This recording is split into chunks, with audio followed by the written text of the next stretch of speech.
नमस्कार, आप देख रहे हैं एनबी न्यूज। मैं हूं आपके साथ काजल ठाकुर। बेरोजगारी एक ऐसा मुद्दा है जिस पर नेताओं का ध्यान कभी नहीं जाता है। कांग्रेस को यूपी की बेरोजगारी नजर नहीं आती है, सिर्फ राजस्थान की बेरोजगारी नजर आती है। और आपको बता दें कि बीजेपी जिस तरीके की राजनीति करती है, बीजेपी राजस्थान में तो राजनीति कर लेती कि वहां पर बेरोजगारी है, लेकिन बीजेपी को उत्तर प्रदेश की बेरोजगारी दिखाई नहीं देती है। यही वजह है कि राजस्थान के युवाओं ने दिल्ली के 24 अकबर रोड पर कांग्रेस कार्यालय पर कान पकड़कर मुर्गा बने और अपना विरोध 7 दिनों से दर्ज करा रहे हैं। सबसे बड़ी बात यह है कि इन युवाओं के पीछे पोस्टर लगे हैं जिसमें कांग्रेस महासचिव प्रियंका गांधी और राजस्थान के सीएम अशोक गहलोत की तस्वीर है। इस युवाओं को मुर्गा बनने की जो सजा है बेरोजगारी ने दी है। इनके पास जो पोस्टर हैं उनमें लिखा है कि संविदा नहीं, नियमित कंप्यूटर शिक्षक भर्ती दो। और आगे लाखों की कंप्यूटर पढ़ाने की डिग्री लेने वाले बेरोजगार युवक मुर्गा बनकर बैठे हैं। ये नौबत इसलिए आई क्योंकि यूपी में प्रियंका गांधी को पक्की नौकरी की जगह संविदा यानी कॉन्ट्रैक्ट पर रखना युवाओं के साथ में अन्याय लगता है। उन्हें अपने ही पार्टी के शासित राज्य में कंप्यूटर शिक्षक के तौर पर कॉन्ट्रैक्ट पर रखने जा रही गहलोत सरकार की कुनीतियां नजर नहीं आती हैं। ये युवा कभी मुर्गा बनकर तो कभी दंडवत लेटकर अपनी तरफ सरकार का ध्यान आकर्षित करना चाहते हैं। इसीलिए सवाल यह है कि अब उत्तर प्रदेश में कांग्रेस को कॉन्ट्रैक्ट पर नौकरी देना गलत लगता है तो राजस्थान में वही गलती आखिरकार क्यों दोहराई जाती है। दिल्ली और लखनऊ की आपको 2 तस्वीरें दिखाते हैं। किस तरीके से प्रदर्शन राजस्थान के सरकार के खिलाफ हो रहा है और उत्तर प्रदेश सरकार के खिलाफ हो रहा है युवा बेरोजगारी को लेकर।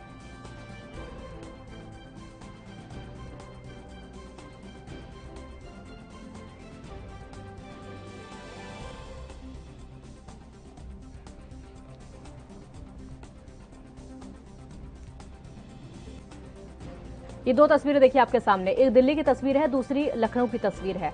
दिल्ली की जो तस्वीर है ये राजस्थान के युवा हैं जो कि बेरोजगारी को लेकर 24 अकबर रोड पर कांग्रेस सरकार के खिलाफ प्रदर्शन कर रहे हैं, राजस्थान सरकार के खिलाफ प्रदर्शन कर रहे हैं। दूसरी जो तस्वीर है ये लखनऊ की है जहां पर बेरोजगारी को लेकर उत्तर प्रदेश सरकार के खिलाफ प्रदर्शन किया जा रहा है, शिक्षक भर्ती को लेकर और पुलिस भर्ती को लेकर। यहां से पता चलता है कि हमारे देश के जो युवा हैं वो कितने परेशान हैं। सरकारें एक दूसरे पर कीचड़ तो उछाल देती हैं, एक दूसरे पर सवाल तो उठा देती हैं, लेकिन अपने ही राज्य में क्या हो रहा है, अपने ही पार्टी के शासित राज्यों में क्या हो रहा है, ये हाल पार्टियों को दिखाई नहीं देता है। बेरोजगारी के आंकड़े लगातार बढ़ते चले जा रहे हैं, पद खाली पड़े हुए हैं, लेकिन उन पदों को भरने की कोशिश सालों सालों तक नहीं की जाती है।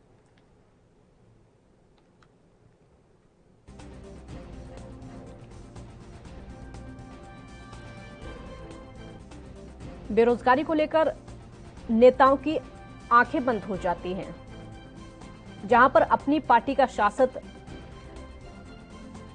साम्राज्य होता है वहां पर बेरोजगारी के आंकड़े दिखाई नहीं देते हैं, लेकिन जहां पर दूसरी पार्टी की सरकार होती है वहां पर बेरोजगारी के आंकड़े भी दिखाई देते हैं और महिला सुरक्षा भी दिखाई दे जाती है, अपराध भी दिखाई दे जाता है, चोरी डकैती और भ्रष्टाचार भी दिखाई देता है, लेकिन खुद की पार्टी के राज्य में क्या हो रहा है ये दिखाई नहीं देता है।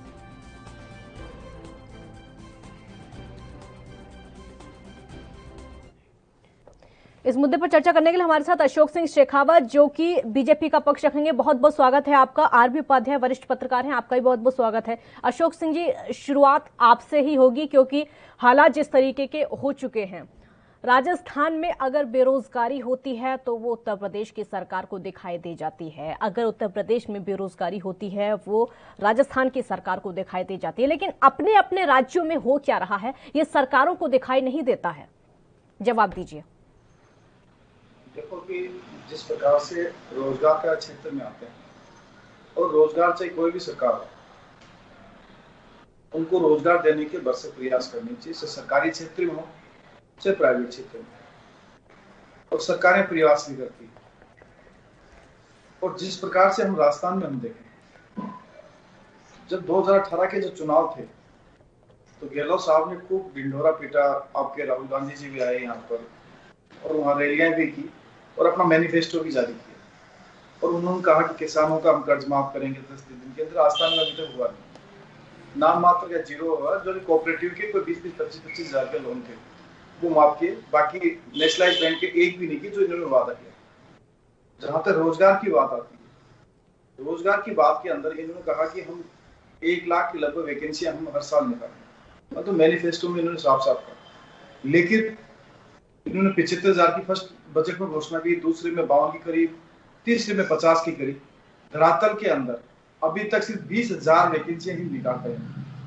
तो कहना क्या करना क्या, तो कथनी और करनी दोनों के अंदर फैक्ट्स के आधार पर बता रहा हूँ, डॉक्यूमेंट्स के आधार पर आपको बता रहा हूँ।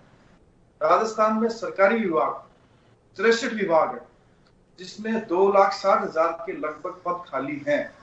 ये तो मैं सिर्फ सरकारी विभाग बता रहा हूँ। स्वायत्त शासन विभाग है जो जिनका ऑटोमेट अलग होता है, सिस्टम अलग है, उनकी संख्या अलग है।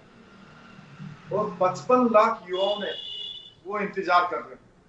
कुछ तो भर्तियां जो बीजेपी गवर्नमेंट थी उस समय की पेंडिंग है, जो 2017-18 में निकली थी, वो भी उन लोग अभी तक भर्ती नहीं हुई है।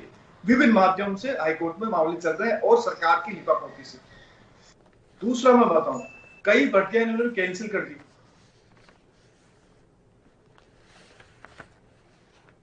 लेकिन शेखावत जी, सबसे बड़ी बात यह है कि उत्तर प्रदेश में भी हालात बहुत ज़्यादा अच्छे नहीं हैं। वहाँ के आंकड़े थोड़ा बता दीजिए, अगर आप राजस्थान के बता रहे हैं तो। यदि राजस्थान के अंदर और यूपी के यदि किस प्रकार के कोई आंकड़े, क्योंकि यूपी का आंकड़ा भी मैं यूपी का आंकड़ा भी लेकर बैठी हूँ। 2018 की तुलना में 2019 में जो बेरोजगारी दर है वो डबल हुई है। मैं ये सिर्फ 18 से 19 तक का आपको बता रही हूँ, वो डबल हुई है। देखो सीएमई के आंकड़े हैं, जिसमें राजस्थान का मैं बता सकता हूँ। जो फर्स्ट जो वेव आई थी उसके बाद में 3-4 महीने बाद में जारी हुई, जो सितंबर के लगभग थे, उसमें राजस्थान की 27% बेरोजगारी दर बताई गई। आज राजस्थान की 24 पॉइंट कुछ बेरोजगारी दर बताई गई है, जो सर्वाधिक राज्यों में आती है। यूपी की उसमें काफी कम है। एक तो ये, और सरकारी को विभाग का मुझे यूपी का इतना पता नहीं है किस हिसाब से क्या है। राजस्थान का मैं पूरा बता सकता हूँ आपको, 2008 जो बीजेपी गवर्नमेंट का बता सकता हूँ और कांग्रेस गवर्नमेंट। चलिए पूछूंगी, आरबी उपाध्याय जी भी हमारे साथ समय जुड़े हुए हैं। आरबी उपाध्याय जी, जब बेरोजगारी की बात आती है, बेरोजगारी एक बहुत बड़ा मुद्दा है, बहुत बड़ा मुद्दा है। कहा यह जाएगा कि मुद्दा भले ही है लेकिन सरकारें उससे बचती है, चाहे कांग्रेस की सरकार हो या फिर बीजेपी की सरकार हो, हमेशा बचती हुई नजर आती है। वादे तो बहुत किए जाते हैं, मैनिफेस्टो में एक लाइन ऐड जरूर की जाती है युवाओं के लिए, लेकिन वो लाइन आगे तक पिछले 5 साल आगे के निकल जाते हैं, लेकिन युवाओं के लिए क्या होता है ये पता नहीं चलता है। युवा प्रदर्शन करते रह जाते हैं। हम तस्वीरें दिखा रहे हैं, युवा इस समय कान पकड़कर मुर्गा बनकर, जो राजस्थान के युवा हैं वो दिल्ली में 24 अकबर रोड पर 7 दिनों से प्रदर्शन कर रहे हैं। ये सरकार को दिखाई नहीं देता। आरबी उपाध्याय जी, लगता है उनकी आवाज नहीं पहुंच पा रही है। शेखावत जी, अगला सवाल मेरा आपसे ही होगा, क्योंकि वादे कांग्रेस भी करती है और वादे बीजेपी भी करती है। हरियाणा की बात कर लें हम, उत्तर प्रदेश की बात कर लें या फिर राजस्थान की बात कर लें, मैनिफेस्टो में दावे किए जाते हैं। सरकार जब बनने का टाइम आता है, इलेक्शन का टाइम आता है, प्रचार होता है, उस समय युवाओं के लिए दावे किए जाते हैं। महिला सुरक्षा को लिए भी बहुत कुछ किया जाता है, भ्रष्टाचार के लिए भी बहुत कुछ किया जाता है, लेकिन हम देखते हैं 5 सालों तक प्रोटेस्ट की तस्वीरें लगातार सामने आती रहती है। तस्वीरें कब थमेंगी? मैं दोनों ही पार्टियों की बात कर रही हूँ,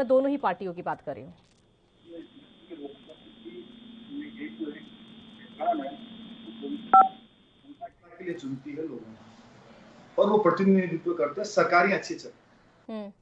और जो वादे किए जाए 19-20 का तो चलो अंतर हो सकता है, लेकिन ज्यादा अंतर नहीं होना चाहिए। कोई भी स्टेट हो उसकी वित्तीय स्थिति उस प्रकार से होती है, लेकिन आप चुनाव में चला करके जनता के साथ छल करो और हम सरकार आ जाएंगे तो आपको ये दे देंगे, जो वस्तु स्थिति में नहीं हो सकता। मैं राजस्थान की बात करूंगा, किसान का कर्जा का माफ की बात है।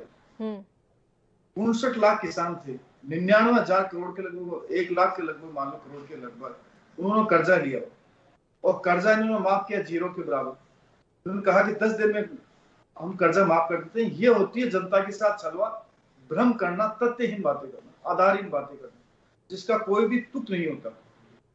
जहां तक मैं एक बार बेरोजगार की बात और बताऊं आपको, इन्होंने अपने मैनिफेस्टो में कहा, पेज नंबर 15 के बिंदु संख्या 3 और पेज संख्या 35 के जितने भी कॉन्ट्रैक्ट की नियुक्ति की गई है, तो महिला के लिए उनको हम रेगुलाइज करेंगे, नियमित करेंगे के समान उन्होंने कमेटी में बनाई और कमेटी के अंदर वरिष्ठ ने जो इनकी मंत्री थे उनको उनका चेयरमैन बनाया गया, अध्यक्ष बनाया गया, 2 मंत्री मिले, 8 मीटिंगें हो चुकी है, लेकिन रेगुलाइज करने का एक भी काम नहीं। तो इस प्रकार से राजस्थान में आप देख सकते हैं कि आपकी कहीं भी बात आपने डॉक्यूमेंट में कही है, दस्तावेज की रूप में कही है, और उन्होंने कहा कि हम दस्तावेज को सरकारी दस्तावेज बनाएंगे और इनके रिकॉर्ड के अंदर है सरकारी दस्तावेज।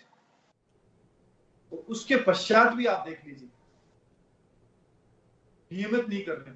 जहां तक कंप्यूटर की बात बताऊं, आप कैडर की बात, कई सालों बाद में सही बात वैकेंसी निकली है, पहले कॉन्ट्रैक्ट की बेसिस पर नहीं होकर किसी एजेंसी को दी जाती थी, एजेंसी उनको पढ़ाने का काम करती थी, बीच में उनको हटाया भी गया।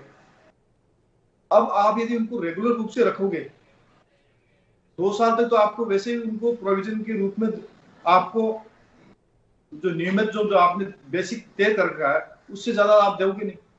और उसके बाद के अंदर जो रेगुलर हो जाएंगे 2 साल बाद में, प्रोविजन काल उनका खत्म हो जाएगा, परीक्षा काल खत्म हो जाएगा, तो उनको रेगुलाइज करोगे आप। तो कंप्यूटर सिस्टम की मांग यदि राहुल गांधी, प्रियंका गांधी जी को यूपी में दिख रही है, इस सब कॉन्ट्रैक्टर के साथ अन्याय हो रहा है, सुरजवाला जी भी उसके ऊपर ट्वीट करते हैं और उसको रन करते हैं आपके कॉन्ट्रैक्ट वालों के लिए, तो राजस्थान की तरफ भी आप देखना चाहिए। न तो इन्होंने नियमित की प्रक्रिया चालू करी है, न नियमित किया गया, और कंप्यूटर की जो वैकेंसियां, जो पढ़ाने वाले जो शिक्षक हैं, और उनके लिए इन्होंने कर दिया है कि आप कॉन्ट्रैक्ट बेसिस पर हम लेंगे। तो ये कह रहे हैं कि साहब हमारा सुनो तो सुनो। अब जहां तक आप ये तो बात आई आपकी शिक्षकों की, बेरोजगारों की, सियासत में आप देख लीजिए, सचिन पायलट जी दिल्ली जाते हैं और घूम के आ जाते हैं, उनकी कोई सुनवाई नहीं हो रही। इन कंप्यूटर वालों सिस्टम की कहां सुन लेंगे ये? वहां जाके आगे 24 अकबर तक घूम के आगे, प्रियंका गांधी जी के बंगले तक जाके आगे सचिन पायलट, ठीक है, आपकी बात पूरी करेंगे, आपकी बात पूरी करेंगे, आपकी बात पूरी करेंगे और मुद्दे पर वापस आते हैं, क्योंकि ये 2 खास मेहमान इस समय हमारे साथ जुड़े हुए हैं। आरबी उपाध्याय जी भी जुड़ चुके हैं। आरबी उपाध्याय जी, बेरोजगारी एक ऐसा मुद्दा है जिस पर हम ज्यादातर देखते हैं कि जो नेता होते हैं, जो राजनीतिक पार्टियां होती हैं, वो आंखें मूंद लेती हैं, खासकर वहां पर जहां उनकी पार्टी की सरकार होती है। आपका रिएक्शन? देखिए काजल, मैं जो देख रहा हूँ, जो राजनीतिक लोग हैं वो के राजनीति में ये चिंता होती थी वो गायब हो चुकी थी। आप देखेंगे जहाँ उनकी सरकार है वहाँ बिल्कुल वो अगर बहस में भी बैठे होते हैं तो दाएं बाएं बगले झांकने लगते हैं। देखिए इसमें कोई दो राय नहीं, बेरोजगारी है और ये सबको मानना पड़ेगा। हर स्टेट में बेरोजगारी है और सरकारें इस तरफ कोई विशेष ध्यान नहीं दे रही। रोजगार कहाँ उपलब्ध है? आप देखेंगे सारी इंडस्ट्री बंद होती चली जा रही है, कोई नई इंडस्ट्री नहीं लग रही है और जो सरकारी रिक्त पद हैं वो भरे नहीं जा रहे हैं। सरकारें डरती हैं कि उनके ऊपर आर्थिक बोझ बढ़ेगा, इसलिए वो कॉन्ट्रैक्ट पर या दूसरे जो शॉर्टकट रास्ते हैं वो अपनाते हैं और उसी का परिणाम है कि जब दूसरे स्टेट में कोई संविदा पर रखा जाता है तो वहाँ जो दूसरे स्टेट में सत्तारूढ़ दल है वो उंगली उठाता है, कहते हैं नहीं परमानेंट नौकरी मिलनी चाहिए। और जहाँ अपनी पार्टी की सरकार है वहाँ उन्हें कोई गुरेज नहीं। तो मीठा मीठा कड़वा कड़वा तो ये जो पॉलिसी है इसमें देखिए जनता भी अपने आप को बड़ा हंसी का पात्र समझने लगती है कि भी आप बोल क्या रहे हैं, आप कह क्या रहे हैं, आपका विजन क्या है, उस पर कहीं उंगली उठती। जब होना ये चाहिए कि आप की सरकार जिस स्टेट में है उस स्टेट को मॉडल स्टेट के रूप में प्रस्तुत करें, वहां बताएं कि हमें कोई संविदा पर किसी स्टेट को सबको परमानेंट किए तो दूसरे स्टेट उसका अनुसरण करें। बिल्कुल। तो एक मिसाल कायम। अब ऐसा कुछ नहीं दिख रहा। आपको उंगली जो जहां हम विपक्ष में हैं वहां जो भी पार्टी सत्ता में उस पर उंगली उठाएंगे। जब वो हमारे पर उंगली उठाए बिल्कुल बिल्कुल तो हम दाएं बाएं मुद्दे को भटकाने की कोशिश करते हैं। बिल्कुल दूसरों पर उंगली सभी उठा लेते, लेकिन अपने हालातों पर क्या चल रहा है, अपने राज्यों में क्या चल रहा है, उसको देख कोई नहीं पाता। राजेंद्र आर्य जी इस समय हमारे साथ जुड़ गए हैं, जो कि कांग्रेस का पक्ष रखेंगे। राजेंद्र जी, बहुत बहुत स्वागत है आपका ANP न्यूज पर। पहला सवाल हालांकि मेरा आपसे ही था, आप जुड़े नहीं थे उस समय, वही सवाल मेरा अब आपसे होगा। राजस्थान के युवा दिल्ली में आकर 24 अक्बर रोड पर प्रदर्शन करते हैं, बड़े बड़े होर्डिंग लगे होते हैं उनके पीछे, जहां प्रियंका गांधी और अशोक गहलोत की फोटो लगी हुई है। वो कान पकड़कर मुर्गा बने हुए हैं, दंडवत लेटकर वहां पर बेरोजगारी को लेकर हल्ला बोल रहे हैं, उनको रोजगार चाहिए। आपके राज्य के हैं, वो कांग्रेस शासित राज्य के हैं, रिएक्शन आपका?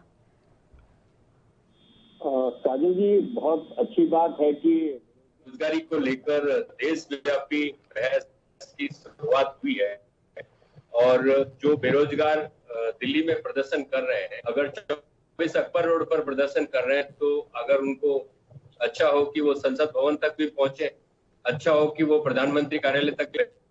कारण क्या है कि हमारा देश जो है वो संघीय फेडरल स्ट्रक्चर का देश है, जिसमें राज्यों का संघ है और केंद्र और राज्य आपस में अपनी जिम्मेदारियों के साथ में काम करते हैं। मैं आपका एक इस और ध्यान दिलाना चाहूंगा कि माननीय अगर बेरोजगारी की समस्या है तो वो देशव्यापी समस्या है, किसी एक राज्य की समस्या नहीं है। मैं आपके इस प्रयास की सराहना करता हूँ कि आपने एक बहुत अच्छा मुद्दा उठाया, लेकिन ये मुद्दा सिर्फ राजस्थान के लिए नहीं है, ये मुद्दा पूरे देश के लिए है। आज अगर बात कर रही हूँ, मैंने यूपी की भी तस्वीरें दिखाई है, मैं यूपी की भी बात कर रही हूँ। मैं वही बात कह रहा हूँ, आप मेरी बात सुनिए। मैं यही कहना चाह रहा हूँ कि राजस्थान के अंदर विगत 2.5 वर्षों के अंदर करीबन 1 लाख से अधिक सरकारी क्षेत्र में रोजगार दिए गए। और वो बातें साथ में आपने पिछले 1-1.5 साल से आपने नोटिस किया होगा, प्रदेश के अंदर और देश के अंदर कोरोना का संकट है। आपने देखा होगा कि लॉकबंदी मतलब तालाबंदी के अंदर, लॉकडाउन के अंदर कितने रोजगार छिने लोगों के, GST के अंदर कितने रोजगार छिने, नोटबंदी के अंदर कितने रोजगार छिने। तो ये सारी बातें प्रदेश सरकार या केंद्र सरकार सिर्फ और सिर्फ सरकारी क्षेत्र की नौकरियों के भरोसे रोजगार नहीं दे सकती। रोजगार देने के लिए हमें पूरे निजी क्षेत्र और स्वरोजगार की जो ताजा मामला है वो कंप्यूटर शिक्षकों को लेकर है। राजेंद्र जी, जो ताजा मामला है कंप्यूटर शिक्षकों को लेकर है, क्योंकि वो लोग पढ़े लिखे हैं लेकिन नौकरी उनको नहीं मिल पा रही है। नौकरी ऐसे लोग भी कर रहे हैं, ऐसे लोग जो कि पार्ट टाइम कर रहे हैं और जिनके पास डिग्रियां हैं उनको नौकरी नहीं मिल पा रही है। ये ताजा मामला मैं आपको बता रही हूँ, इस पर जवाब दीजिए। सुन रहा हूँ, राजस्थान नॉलेज कॉर्पोरेशन करके एक कंपनी है राजस्थान सरकार की, ठीक है, राजस्थान नॉलेज कॉर्पोरेशन, RKCL उसको शॉर्ट फॉर्म में बोला जाता है। उसके साथ में वो Rajasthan state certificate in information technology का देती है। अब क्योंकि कंप्यूटर शिक्षण एक अपने आप में एक नया सब्जेक्ट है, अभी तक आपने देखा होगा कि मतलब अनिवार्य विषय के रूप में विगत 2 या 3 सालों में ही शिक्षा के अंदर ये शामिल किया गया है। तो इसके साथ में मैं आपको बताना चाहता हूँ, राजस्थान के अंदर कंप्यूटर एजुकेशन का जो स्तर है दूसरे राज्यों की तुलना में बेहतर होगा, मैं आपको पूरे आंकड़ों के साथ बता सकता हूँ। और रही बात एक कैडर बनाने की, तो कैडर बनाने के लिए समय लगता है, शिक्षा विभाग उस पर लगातार काम कर रहा है और जब वो कैडर बन जाएगा अनिवार्य कितना काम हो रहा है, मैं भी अभी आंकड़े बताऊंगी आपको कितना काम हो रहा है, अभी आंकड़े बताऊंगी। एक छोटे से ब्रेक के लिए यहाँ पर रुकना होगा, जल्द हाजिर होंगे, आप देखते रहिए ANP न्यूज।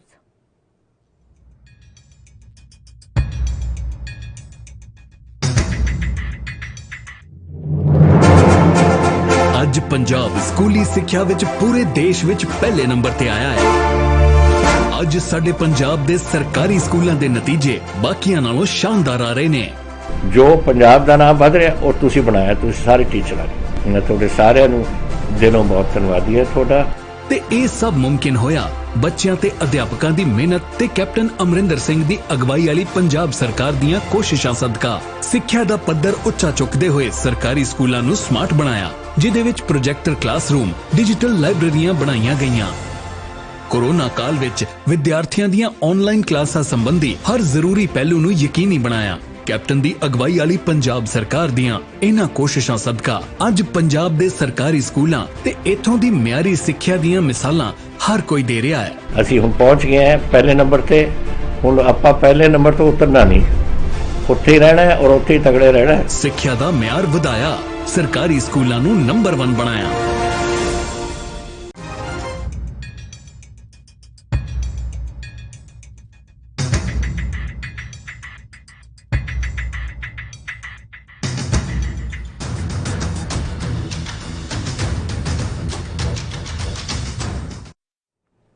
ब्रेक के बाद एक बार फिर स्वागत है आपका। तीनों मेहमान इस समय हमारे साथ जुड़े हुए हैं। शेखावत जी, अब कांग्रेस की तरफ से कहा यह जा रहा है कि अभी 24 अकबर रोड पर युवा प्रदर्शन कर रहे हैं, वो संसद भवन तक भी पहुंचेंगे, राष्ट्र भवन तक भी पहुंचे ताकि उनकी आवाज केंद्र सरकार सुने।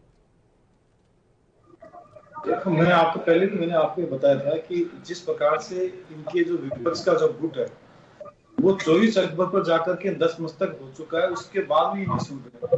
राजस्थान के कई विधायक हैं जो कांग्रेस के ही हैं, वो कह चुके हैं तो जो भी रहेंगे तो कहां से सुन लेंगे इनकी। जो इनके आदमी भी नहीं सुन रहे तो बेरोजगारों की कहां सुनेंगे कौन। और जहां तक इन्होंने कहा कि 1 लाख वैकेंसी हमने दी है, राज्यपाल का तो दूसरा अभिभाषण होगा और उसके बाद बजट की बात आती है। जो तीसरा बजट था उसमें ये कहा कि 81,000 को हमें नियुक्तियां दे दी गई है। वो जो द्वितीय जो अभिभाषण था उसमें कहा कि हमने 50,000 के लगभग दे दी, और उसमें ये तकात आ रहा था कि कांग्रेस गवर्नमेंट आने के बाद में 8,900 के लगभग वैकेंसियां में इन्होंने भर्तियां की है। जो इनके आने के बाद जो भर्ती निकली है वो सारी जितनी की भर्तियां थी, वो जितनी भर्तियां थी वो बीजेपी के शासनकाल में जो निकाली गई थी उनको भर्ती किया गया है। तो उनको जोड़ करके इन्होंने 1 लाख बताया, वो 1 लाख भी नहीं है, वो 81,000 है, टोटल 81,000। जो भी इनकी तो भर्ती 9,000 है। एक तो ये बात है। दूसरी बात रहती है कि जिस प्रकार से बेरोजगार जो संघ बने हुए राजस्थान के अंदर, उन्होंने वर्चुअल माध्यम से राजस्थान के अंदर ट्विटर पर ट्रेंड चलाया, तो उसके अंदर 3 लाख के लगभग ट्विटर के ऊपर सरकार के खिलाफ ट्रेंड किया गया। तो ये देख सकते हैं कि राजस्थान के अंदर रोजगार और बेरोजगारों को रोजगार देने के लिए जो वादा कांग्रेस ने अपने चुनाव घोषणा पत्र में और रैलियों में किया गया था, उसका आज इम्प्लीमेशन नहीं है। रोजगार भत्ता की बात इन्होंने नहीं करी, ऊंट की जीरी के बराबर लोगों को भत्ता दिया जा रहा है, और उन्होंने कहा है सबको हम भत्ता देंगे जो भी बेरोजगार होगा। और उसके अंदर भी डाल दिया कि सर हम 2 लाख से साल में नहीं देंगे। वर्तमान में तो वो भी नहीं आ रहा है। तो कहां से ये कह रहे हैं कि सब हम बेरोजगारों इसी का जवाब राजेंद्र जी दे रहे हैं। ठीक है राजेंद्र जी बोलिए, इसी कहां से आप आंकड़े पेश। हाँ बोलिए, ठीक है, बात पूरी करिए आप। एक बार, हाँ बोलिए। एक बार और बताता हूँ। हाँ, एक क्या कि उपचुनाव हुआ है अभी राजस्थान के अंदर, और बेरोजगार संघ ने चुनाव लड़ाने कहा कि सब हमारा बेरोजगार संघ से विधानसभा के तीनों विधानसभा में हमारा एक कैंडिडेट होगा। उनसे सरकार ने समझौता किया और उनको खड़ा नहीं करने दिया। लेकिन वो कह रहे हैं कि हमारे साथ जो वादा किया गया था वो आज सरकार पूर्ति नहीं कर रही है, और ये भी अप्रैल में चुनाव हुए हैं, वो भी ट्रेंड कर रहे हैं बार बार में ट्विटर के ऊपर। उसका जवाब भी राजेंद्र जी दे दे। जवाब दीजिए राजेंद्र जी, आपकी बारी है। राजेंद्र जी आवाज सुन पा रहे हैं? जी बोलिए। अशोक जी ने ये बात तो मान ली कि करीबन 1 लाख रोजगार राजस्थान में पिछले 2.5 वर्षों में दिए गए हैं सरकारी क्षेत्र में। इसके लिए इनका बहुत बहुत धन्यवाद। ये अलग बात है कि ये कह रहे हैं कि पिछली सरकार की थी। अरे भाई, सरकार पिछली और वर्तमान क्या होता है, प्रक्रिया होती है और प्रक्रिया के तहत रोजगार दिए जाते हैं। राजस्थान में सरकार बदलती है, पिछली सरकार की जो चीजें होती है वो अगली सरकार को ही करनी होती है। तो 1 लाख रोजगार तो मिले, इस बात के लिए इनका धन्यवाद, ये मानने लगे। दूसरी बात, इन्होंने बेरोजगारी भत्ते की बात की, तो बेरोजगारी भत्ते के भी आंकड़े मैं आपको बता दूं, करीबन 2,45,270 स्नातक बेरोजगारों को करीबन 740 करोड़ रुपए से अधिक का जो बेरोजगारी भत्ता दिया जा चुका है। तो ये बात भी मैं आंकड़ों के साथ बता रहा हूँ। और अगर आप जो हमारी वेबसाइट है आप देख लीजिए, मुख्यमंत्री जी की जो वेबसाइट है उसके ऊपर सारे के सारे आंकड़े प्रदर्शित है। आप किसी भी आंकड़े के मैंने तो एक और आंकड़ा निकाला है राजेंद्र जी, मैंने एक और आंकड़ा निकाला है कि 14,000 सरकारी स्कूलों में सिर्फ 11,000 कंप्यूटर लैब हैं। देखिए काजल जी, मैं आपको एक बात बताता हूँ। राजस्थान स्टेट का अगर आपको थोड़ा ध्यान हो तो राजस्थान में लगातार जो सीनियर सेकेंडरी स्कूलें क्रमोन्नत की जा रही है। आपने देखा होगा कि मिडिल स्कूल को क्रमोन्नत करके माध्यमिक बनाया जाता है और माध्यमिक को क्रमोन्नत करके उच्च माध्यमिक बनाया जाता है। तो इस तरीके से इंफ्रास्ट्रक्चर भी एक सतत प्रक्रिया के तहत आता है। और आप ये निश्चित मान के चलिए, पिछले 1.5 साल के अंदर जो कोरोना काल है उसके अंदर अब सरकार ने किसी भी चीज को रुकने नहीं दिया है। स्वास्थ्य के साथ साथ शिक्षा को भी, और राजस्थान जो है कि ऑनलाइन एजुकेशन के अंदर भी, स्कूली शिक्षा के अंदर भी पूरे देश के अंदर एक मॉडल स्टेट के रूप में हुआ है। आपने देखा होगा इंग्लिश मीडियम के स्कूल, अगर राजस्थान के अंदर इंग्लिश मीडियम के स्कूल हर विधानसभा के अंदर इंग्लिश मीडियम महात्मा गांधी अंग्रेजी माध्यम के स्कूल खोले गए, जो कि पहले सिर्फ और सिर्फ सरकार निजी क्षेत्र के अंदर ही अंग्रेजी माध्यम से शिक्षण का प्रावधान था, जो राजस्थान में किया गया। तो राजस्थान के अंदर आप देखेंगे कि स्कूलें बंद नहीं की जाती, हमारे समय में स्कूलें खोली जाती है, हमारे समय में विश्वविद्यालय खोले जाते हैं और इनके समय में विश्वविद्यालय बंद किए जाते हैं। मैं आपको लगातार एक लंबी फहरिस्त बता सकता हूँ। इनके समय के अंदर 20,000 प्राथमिक विद्यालय बंद किए गए थे, जो हमारी सरकार ने आने के बाद खोले। तो आज जहां तक शिक्षा की बात है, रोजगार की बात है, ये बहुत ही बेहतर विषय है। और अगर इसको लगातार आप एक श्रृंखला के रूप में परिचर्चा करेंगे, डिबेट करेंगे, तो मैं कहता हूँ निश्चित रूप से आपके चैनल का भी इसके अंदर और देश के लोगों का भी ज्ञानवर्धन होगा कि वास्तव में राज्यों की स्थिति क्या है। और हम राजस्थान एक मॉडल स्टेट के रूप में, चाहे रोजगार देने की बात हो, चाहे शिक्षण की बात हो, चाहे स्वास्थ्य की बात हो, हम लोग एक अच्छे स्टेट के रूप हम अपनी पेट नहीं कर पाते। इस बात की ताकीद प्रधानमंत्री स्वयं कर चुके हैं कि राजस्थान एक मॉडल स्टेट के रूप में अच्छा काम कर रहा है। लेकिन हमारे साथ में जो हमारे जनप्रतिनिधि है, जो सांसद चुनकर जाते हैं, वो राजस्थान के लिए अपनी केंद्र की जो स्पॉन्सर्ड योजनाएं होती है या जो केंद्र प्रवर्तित योजनाएं होती है, उनके लिए हमारे हितों की पैरवी नहीं करते। हमारी समस्या सिर्फ इतनी है, केंद्र सरकार से हमें लगातार पैसा मिले, अनुदान मिले, सहायता मिले और केंद्रीय योजनाओं के अंदर हमें बराबर पैसा मिले, तो हम राजस्थान को सहायता मिल नहीं पा रही है, सहायता पूरी मिल नहीं पा रही, केंद्र की तरफ से सहायता नहीं मिल पा रही पूरी। नहीं, बिल्कुल नहीं मिल पा रही। ठीक है, आऊंगी इस सवाल पर, आऊंगी इस सवाल पर, ठीक है, इस सवाल पर आऊंगी। आरबी उपाध्याय जी, दोनों ही पार्टियों से सवाल किया जाता है तो सिर्फ एक दूसरे पर ठीकरा फोड़ा जाता है। अब बीजेपी वाले कहते हैं कि ये वाली भर्तियां तो हमने कर दी थी और आप अपने आंकड़ों में इनको शामिल कर रहे हैं। अब वो अपना आंकड़ा पेश करते हैं कि आप राजस्थान सरकार का आंकड़ा खोलकर देखिए, ये भर्तियां हमने की हैं। दोनों के अपने अलग अलग तर्क हैं। देखिए, विडंबना यही है, जब प्रश्न पूछा जाता है तो प्रश्न का उत्तर न मिलके एक दूसरा प्रश्न सामने खड़ा हो जाता है।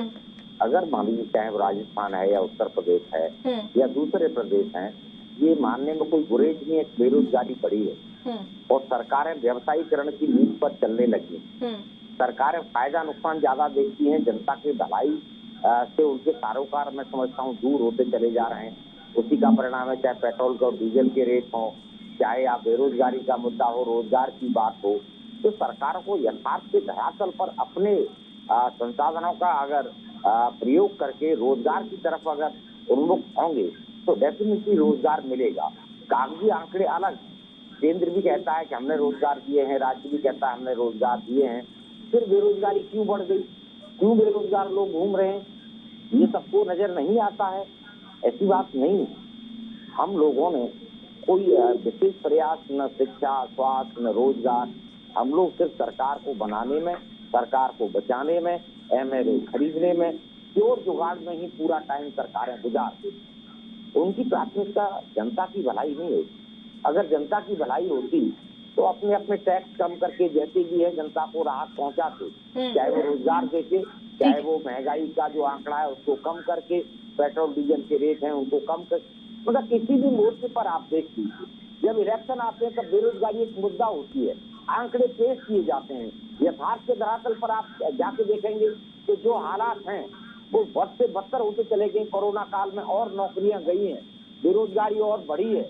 आप कितने भी दावे कर लें कि हमने रोजगार किए हैं, बिल्कुल ऊंट के मुंह में जीरा साबित होते हैं। और वो भी आप देखेंगे जब इलेक्शन आएंगे, इलेक्शन का टाइम आएगा, तब भर्तियां निकलेंगी, फटाफट भर्ती किए जाएंगे और फिर वो कोर्ट में चैलेंज भी होंगे, फिर उन भर्ती पर रोक लग जाएगी। एक सतत प्रक्रिया हो गई है, यानी सरकारें बचना चाहती हैं खर्चे से, जबकि वो खर्चा जनता की भलाई के लिए है। अगर एक व्यक्ति को रोजगार मिलेगा तो एक परिवार सशक्त होगा। एक परिवार सशक्त होगा तो मैं समझता हूँ पूरा गांव सशक्त होगा, पूरा देश सशक्त होगा। सशक्ति यही आएगी जब आप किसी हर आपको काम देंगे और सरकारों की अगर प्राथमिकता में रोजगार होगा तो मैं समझता हूं कि बेरोजगारी की समस्या पर काबू पाया जा सकता है। लेकिन किसी भी प्रदेश की सरकार हो, किसी भी पार्टी की सरकार हो, बेरोजगारी मुद्दा जरूर है उसके, लेकिन वहां यथार्थ के धरातल पर जब काम करने की बात आती है तो कोशिश की जाती है कि भी उनको कॉन्ट्रैक्ट पर रख लिया जाए, जिससे कम पैसा दिया, यानी शोषण। और जब सरकारें शोषण करने लगे, जब सरकार ही शोषण करेंगी तो बचाएगा कौन? जब बाढ़ बिल्कुल बिल्कुल, सरकारें शोषण करने लगे तो बचाएगा कौन? बिल्कुल बिल्कुल, इसी सवाल को लेकर आगे बढ़ूंगी। अगर सरकारें शोषण करने लगेंगी तो बचाएगा कौन? क्योंकि उम्मीद सिर्फ और सिर्फ सरकार से होती है। शेखावत जी जवाब दीजिए, और जवाब इस बात का भी दीजिए कि राजस्थान को केंद्र की तरफ से मदद नहीं की जाती है।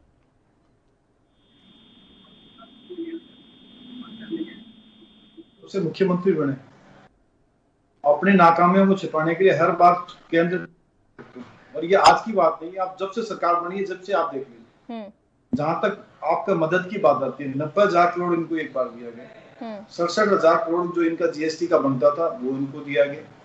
केंद्र के द्वारा जितनी भी योजनाएं आती है, 62 योजनाएं लगभग आती है, 62 योजना है, और उनके माध्यम से मिलता है। चाहे वो आपका हर क्षेत्र, 62 योजना बता रहा हूँ, 62 डिपार्टमेंट की योजना बता रहा हूँ, जिसमें केंद्र के द्वारा राज्यों को पैसा मिला जाता है।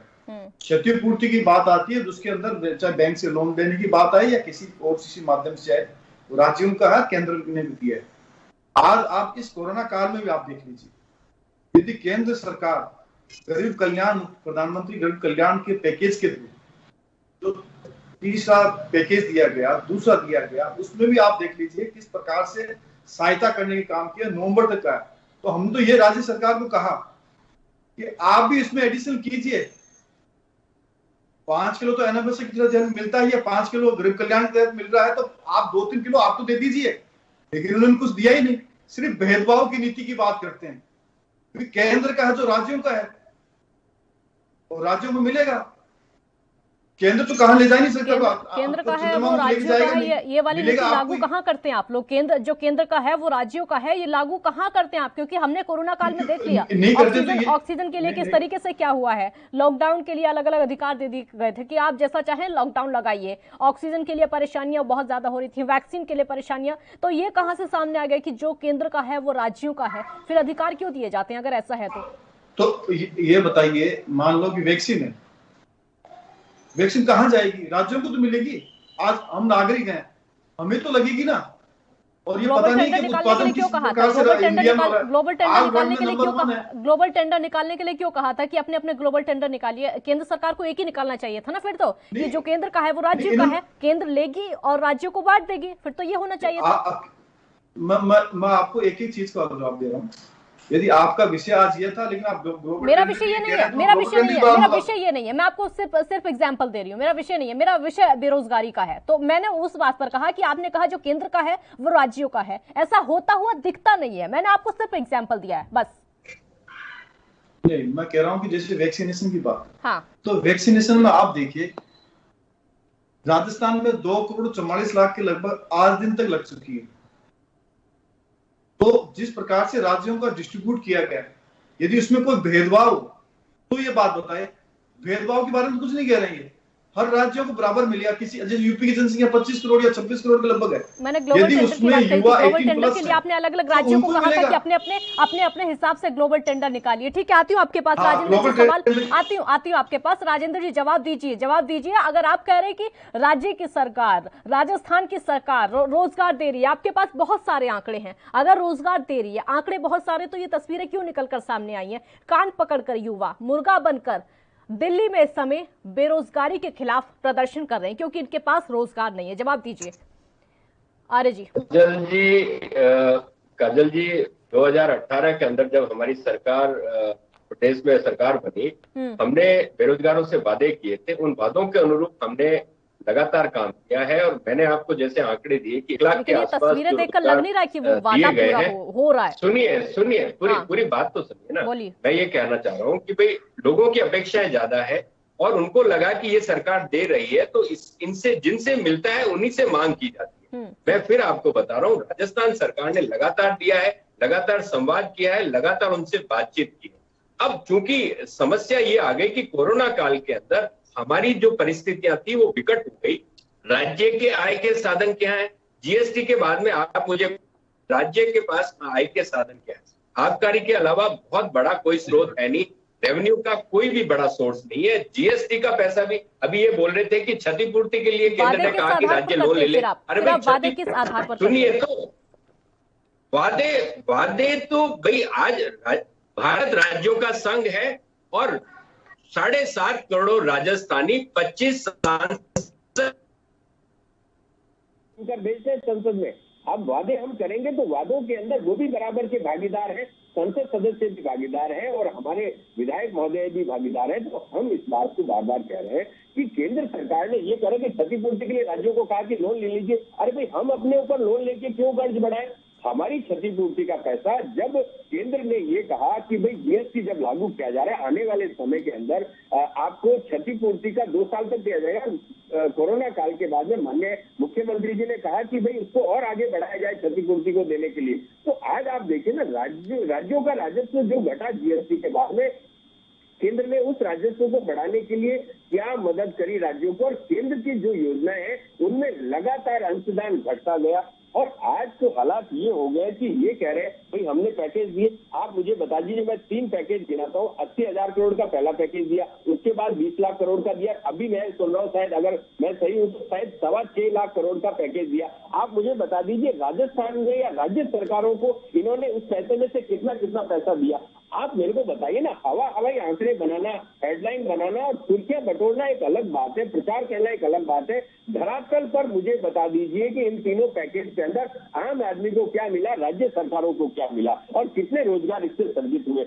आप बताइए ना, कहाँ पैसा भेज रहे हैं, किसको पैसा भेज रहे हैं? राजस्थान सरकार या राज्य सरकारों की अपनी क्षमताएं होती है, उसके बावजूद भी आप अगर देखेंगे, पोर्टल पर जाके देखेंगे, जो छोटे छोटे व्यवसाय होते हैं, जो खड़ी पटरी पे काम करते हैं, जो कटिंग का काम करते हैं, बाल काटने का काम करते हैं या दूसरे टेलरिंग का काम करते हैं, जिनके रोजगार। ठीक है, राज्य को क्या मिला ये जवाब लूंगी, ये जवाब शेखावत जी से लूंगी, काम करने वाले ये जवाब लूंगी मैं शेखावत जी से कि राज्यों को क्या मिला है राहत पैकेज में।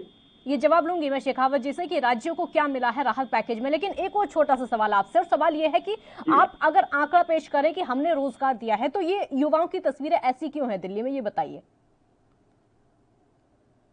देखिए काजल जी, युवाओं की तस्वीर दिल्ली में ऐसी क्यों है? मैं तो यही कह रहा हूं ना, युवा प्रदर्शन कर रहे हैं और शांतिपूर्ण तरीके से, गांधीवादी तरीके से अगर प्रदर्शन कर रहे हैं तो उनकी आवाज प्रधानमंत्री तक भी पहुंचनी चाहिए, उनकी आवाज राष्ट्रपति तक भी पहुंचनी चाहिए और उनकी आवाज संसद तक भी पहुंचनी चाहिए। जारी है ना, निश्चित रूप से। मुझे आप एक बात बता दीजिए, मैं आपको 1 लाख नौकरियों का आंकड़ा सरकारी क्षेत्र के अंदर दे रहा हूं, आप केंद्र से भी तो कोई आंकड़ा मांगिए ना। जवाब दीजिए शेखावत जी, जवाब दीजिए। राहत पैकेज अगर आपने दे दिया है तो राज्यों के लिए उसमें क्या है, जवाब दीजिए उनको। देखो कि और खासकर कांग्रेस शासित राज्यों के लिए क्या है वो बताइए। देखो कि कोई केंद्र, चाहे कांग्रेस की सरकार हो, चाहे बीजेपी की सरकार हो, हाँ। राज्यों के अंदर जो समान रूप से सबको पैसा मिलेगा, उनके जो डिस्ट्रीब्यूशन होगा उसमें कोई भेदभाव नहीं। इसका एक चीज ये उदाहरण बता दे किसमें, जल जीवन मिशन में बताऊं आपको। राजस्थान को प्रथम बार के अंदर 1350 करोड़ रुपए मिले, इन्होंने 381 करोड़ रुपए खर्च किए, बाकी आपने खर्च नहीं किया, आपका हिस्सा आपने दिया। दूसरा फेज आया, उसमें 2500 करोड़ रुपए आए, इन्होंने 800 करोड़ खर्च किए और अभी 10,181 करोड़ और दे दिया तीसरे फेज में। ये कह रहे साहब भेदभाव कर रहे, आप तो लगा रहे। ऐसे प्रधानमंत्री आवास योजना के अंदर है राजस्थान के अंदर, जो इनको अचीवमेंट दिया वो नहीं किया, चिन्हीकरण इन्होंने नहीं किया। और राजस्थान के अंदर सबसे ज्यादा पेट्रोल महंगा है, बिजली सबसे ज्यादा महंगी है, महिलाओं के सबसे अपराध के अंदर राजस्थान कौन से स्थान दुष्कर्म में पहला नंबर। अपराध भी बताइए, वरना मैं फिर यूपी का भी आंकड़ा आपको बता दूंगी। अपराध मत लेकर आइए शेखावत जी, अगर आप अपराध लेकर आएंगे तो फिर मैं यूपी का आंकड़ा आपके सामने पेश करूंगी। यूपी को किस तरीके से गुंडा राज और जंगल राज कहा जाता है, अब वो मत लेकर आइए क्योंकि वो मुद्दा नहीं है। फिर आप बोलेंगे कि मुद्दे से भटक रहे हैं। कोरोना या अपराध पर मत जाइए, आप सिर्फ बेरोजगारी पर रहिए, क्योंकि अगर सवाल बहुत उठते हैं, बीजेपी सरकार पर भी सवाल बहुत उठते हैं अगर अपराध की बात आती है। जवाब दीजिए। बेरोजगारी पर रहिए। हाँ, बेरोजगारी पर रहता हूँ। राजस्थान के अंदर एम्प्लॉयमेंट एक्सचेंज जो है, हाँ। 2018 तक जो स्नातक थे, जो ग्रेजुएट थे और पोस्ट ग्रेजुएट थे, उनकी संख्या थी 1.5 लाख। आज 15,50,000 हो गई, मुझे बेरोजगारी भत्ता मिलना चाहिए, और ये कह रहे हैं कि हमने साहब 2-2.5 लाख तो दे दिया, बाकी का क्या हुआ? रोजगारों ने तो कहा था मैं रोजगार भत्ता मिलना चाहिए, ये 15.5 लाख कैसे आए? और उनके अलावा बेरोजगार कार्यालय में 31 लाख लोग रजिस्ट्रेशन है, उनका रोजगार कौन देगा? ये बता दीजिए, बेरोजगार कार्यालय को सिर्फ आपने रजिस्ट्रेशन बना दिया, सिर्फ बेरोजगारी भत्ते के नाम से, और भत्ता आपने दिया नहीं, उसके माध्यम से आपने नौकरियां कभी दी नहीं। बार बार में ITI से पूछा गया कि आपने बेरोजगार कार्यालय में किस किस डिपार्टमेंट कितनी भर्तियां के लिए आपने कहा, कोई कॉन्ट्रैक्ट से लेकर के किसी सरकार का, उन्होंने कहा कि अभी तक हमारे एक भी नहीं थी। तो इनका तो रोजगार कार्यालय तो ये बना हुआ, ठीक है। और ये आर्य साहब ये बताते हैं कि आपने जो कॉन्ट्रैक्ट वाले थे, संविदा कर्मी थे, हाँ। उनको तो 2.5 लाख के लगभग है, हाँ। उनको नियमित करने की, रेगुलराइज करने की आपने प्रोमिस किया था, आपके मैनिफेस्टो के अंदर है, और 8 मीटिंग हो चुकी है, और उनके साथ आप मजाक कर रहे हो। और मंत्री क्या कहते हैं, हम तो मीटिंग तो कर रहे हैं ना, ये कम है क्या? 2.5 साल से मीटिंग तो कर रहे हो, और क्या कर रहे हो? चलिए, मंत्री तो सभी पार्टियों के बोल लेते हैं, ये मंत्री और नेता सभी पार्टियों के बोल लेते हैं। आरबी उपाध्याय जी, सवाल दोनों ही पार्टियों से किया जाता तो सिर्फ एक दूसरे पर ठीकरा फोड़ा जाता है, सिर्फ एक दूसरे पर जिम्मेदारी अपनी निभाने को कोई तैयार नहीं है। और राहत पैकेज की बात आती है तो पूछते राज्यों के लिए क्या दिया गया, लेकिन ये जो तस्वीरों पर सब सवाल पूछा जाता है कि युवा कान पकड़कर मुर्गा बनकर कांग्रेस कार्यालय के बाहर प्रदर्शन कर रहे हैं, इस तरीके से प्रदर्शन कर रहे हैं क्योंकि उनको रोजगार चाहिए, ये जवाब किसी के पास नहीं होता है। देखिए काजल, जवाब क्या होगा? आप कह रहे हैं कि भी आकांक्षाएं ज्यादा हैं, क्या आकांक्षाएं ज्यादा हैं? एक रोजगारी तो मांग रहे हैं, दूसरा कहते हैं आय के साधन सीमित हैं, राज्यों का राजस्व घटा है, सीमित संसाधन है, राज्यों का राजस्व घट गया, किसी नेता के सैलरी भत्ते घटे, किसी नेता का खर्चा घटा। अगर ये इम्पैक्ट जनता पर ही क्यों आते हैं सारे? ये जो सत्ताधारी दल है, ये जो बहुत सारी सुविधाएं सरकारी खजाने से लेते हैं, सरकारी खजाने पैसा कम है, तो उनकी जो सुविधाएं हैं वो हटा देनी चाहिए, मैं कहता हूँ स्वेच्छा से, नेताओं को स्वेच्छा से आगे आना चाहिए, और अपने जो खर्चे हैं या भत्ते हैं वो कम करने चाहिए। लेकिन जब भत्ते बढ़ाने की बात आती है, सभी पॉलिटिकल पार्टियां एक हो जाती हैं काजल, और अपना वेतन स्वयं बढ़ा लेती हैं। इस देश की विडंबना देखिए कि स्वयं अपना वेतन तय कर लिया जाता है, इसको अधिकार। तो अब जो हालात वो बद से बदतर हो चुके हैं, और सिवाय राजनीति के कोई भी विकल्प जनता के सामने पेश नहीं किया जाता। राज्य केंद्र पर ठीकरा फूकता है, केंद्र राज्य पर ठीकरा फूकता है। अजीब विडंबना है, सरकार ने दोनों को चुना था, केंद्र सरकार को भी उसी जनता ने चुना था, राज्य सरकार को भी उसी जनता ने चुना था, और उम्मीदों के साथ चुना था। लेकिन सरकार बनने के बाद भूल जाते हैं, सरकार बनने के बाद लेकिन भूल जाते हैं ये लोग। सबसे बड़ी विडंबना वही होती है। तो बहुत बड़ी त्रासदी है, और जनता जब वोट देती है तो ये सोच के देती है कि मेरी जो समस्या है इनका अंत होगा। और आप देखेंगे उस समय जनता से वायदे भी बहुत सारे किए जाते हैं, ऐसे शब्दवाद दिखाए जाते हैं कि बस इनका कोई जवाब नहीं। लेकिन सत्ता में आने के बाद कोई भी पॉलिटिकल पार्टी हो, जिस तरह का बिहेव जनता के साथ करती है, जिस तरह के बहाने ढूंढे जाते हैं, तो जनता अपने आप को ठगासा में। आप देखेंगे कि पेट्रोल डीजल के दाम बढ़ रहे हैं, कोई सरकार पहल नहीं कर रही है कि भी जनता की आमदनी घटी है, बेरोजगारी बढ़ी है, उसके बाद हम पैसा बढ़ा रहे हैं। तो एक तो जनता पहले ही मरी हुई है, उसके बाद वो कहां से लेके आएगी, कोई चिंता नहीं, और कोई इस पर पहल करता हुआ भी नजर नहीं। बेरोजगारी के मामले में भी यही देखने को मिलता। यूपी राजस्थान पर आरोप लगाएगा, राजस्थान कहेगा कि नहीं यूपी में हालत खराब है। अरे भाई दोनों मानिए, दोनों जगह हालत खराब, तो दोनों जगह कामों हालत कोई अच्छे नहीं है जी। अगर अच्छे हालात होते तो जो युवा है वो इस तरीके से धरना प्रदर्शन नहीं कर रहा होता, किसान आत्महत्या नहीं कर रहा होता, बिल्कुल जी, किसान आंदोलन नहीं कर रहा होता। ये समस्याएं हैं, इनका निदान दीजिए, इसीलिए आपको चुना गया। बिल्कुल बिल्कुल, ये समस्याएं हैं, बिल्कुल ये समस्याएं हैं, उनका इनका निदान कीजिए। राजेंद्र जी, एक सवाल था जिसको लेकर आपके पास आना था, और सवाल यही था, ऐसे महत्वाकांक्षा की बात हो रही थी, ज्यादा क्या मांग लिया युवाओं ने, सिर्फ रोजगार ही मांग रहे हैं वो। काजल जी, निश्चित रूप से रोजगार युवाओं का हक है, और हक देने की बात के अंदर कभी भी कांग्रेस सरकारें पीछे नहीं रही है। हमने हक पर आधारित सारी तमाम योजनाएं दी, चाहे राइट टू एजुकेशन की बात हो, तो राइट टू एम्प्लॉयमेंट की बात हो। सुनिए काजल जी, मनरेगा योजना ग्रामीण क्षेत्र के लिए कौन लेकर आया?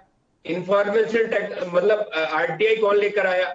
राइट टू एजुकेशन कौन लेकर आया? सर, ये आंकड़े जो आप गिना रहे हैं पूरा देश जानता है, कांग्रेस क्या क्या लेकर आई है वो पूरा देश जानता है। अभी जो हाल की तस्वीर है उस पर आई है ना, अभी जो हाल की तस्वीर है उस पर आई है। अब ये लोग मनरेगा में जाकर काम करेंगे क्या, पढ़े लिखे लोग? मेरी बात तो सुन लीजिए ना, आप मेरी बात सुन लीजिए। मैं जब आपको कह रहा हूँ कि भाई हमने अधिकार देने में, और रोजगार बेरोजगारों का अधिकार है और हम उनके अधिकार का इसका समर्थन करते हैं, लेकिन मैं आपके चैनल के माध्यम से, आरडी उपाध्याय जी भी बैठे हैं और अशोक जी भी बैठे हैं, अगर बात होती है तो इनको देने चाहिए थे ना, उसमें कुछ राजस्थान के हिस्से में भी तो आते। अगर 14 करोड़ रोजगार मिलते राजस्थान को, कुछ तो रोजगार मिलते 7.5 करोड़ की आबादी के अनुपात में। आप बता दीजिए हमें कितने रोजगार मिले केंद्र के द्वारा? आपने सरकार बनने से पहले वादा किया था, केंद्र से पूछकर किया था? आपने युवाओं के लिए वादा किया था, केंद्र से पूछकर किया था क्या? आप केंद्र को राज्य को अलग करके क्यों देखते हैं? सिक्के के दोनों एक, क्योंकि परिस्थितियां वैसी हो जाती हैं, क्योंकि परिस्थितियां राजेंद्र जी वैसी हो जाती है, देश में परिस्थितियां हो जाती है, इसलिए देखना पड़ता है। अलग नहीं है लेकिन देखना पड़ता है। जब नीति और नियत में फर्क होता है तब परिस्थितियां अलग दिखती है। वरना मैं बताता हूँ, केंद्र सरकार को भी वही राज्य के लोग वोट देते हैं और राज्य सरकार को वही राज्य के लोग वोट देते हैं, लेकिन केंद्र में जाकर नुमाइंदा चुप हो जाता है या वो उनके प्रधानमंत्री के सामने जबान भी नहीं खोलता है। तो आप देखिए ना, महत्वपूर्ण बात ये है, दिक्कत यही है कि आप वादे तो कर देते हैं, लेकिन आप वादे तो कर देते हैं कि हम रोजगार दे देंगे, लेकिन जब रोजगार देने की बारी आती है तो आप कहते हैं कि केंद्र से मदद नहीं मिलती है। दिक्कत यहीं पर है और कुछ नहीं है दिक्कत। नहीं, केंद्र के पास में तमाम चीजें हैं, केंद्र के पास में संसाधन है, केंद्र के पास में पूरा रिजर्व बैंक है, सारी बातें हैं, वित्तीय प्रबंधन है, सारी चीजें केंद्र के पास है। अगर केंद्र राज्यों को मदद नहीं करेगा तो राज्य को अपनी जेब से निकाल के तो देने के आप वादे किस आधार पर करते हैं? ठीक है, आप ये बताइए, वादे किस आधार पर करते हैं, किस आधार पर वादे करते हैं कि केंद्र आपको मदद देगा? किस आधार पर? आप तो सीधे यही बोलते हैं ना कि आप हमारी सरकार बनाइए। जब प्रचार में जाते हैं तो यही बोलते हैं ना कि हमारी सरकार बनाइए, हमारी सरकार बनवाइए, हम आपको रोजगार देंगे, हम आपको रोजगार देंगे। उस समय नहीं कहा जाता कि केंद्र से हमें मदद मिलेगी तब हम रोजगार देंगे। बहुत शुक्रिया आप चारों का हमारे साथ जुड़ने के लिए, क्योंकि समय की कमी है। बेरोजगारी का जब मुद्दा आता है तो सारी सरकारें पीछे हट जाती हैं, क्योंकि चुनाव प्रचार के समय बड़े बड़े वादे किए जाते हैं, लेकिन जब रोजगार देने की बारी आती है तो साफ पल्ला झाड़ लिया जाता है कि केंद्र सरकार से हमें मदद नहीं दी जा रही है। बहुत शुक्रिया आपका। देखते रहिए ANB न्यूज। नमस्कार।